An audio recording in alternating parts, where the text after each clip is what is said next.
Minutos antes desta comparecencia, o Bloque Nacionalista Silledense tamén falou para os medios.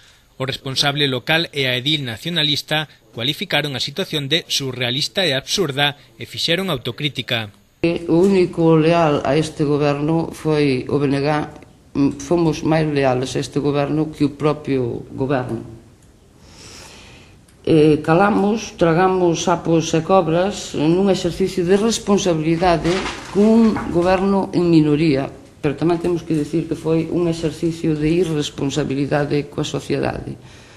Mantivemos silencio para non deteriorar ao goberno e ao final o único que conseguimos, tanto eles pola súa acción como nós pola inacción, foi fortalecer o Partido Popular, non?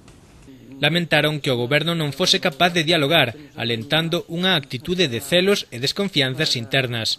Os nacionalistas quixeron deixar patente o seu escrupuloso respeto cara ao goberno municipal e a súa intención de diálogo, como veñen facendo nos últimos 2 meses, algo que dixeron se debeu facer dende o principio.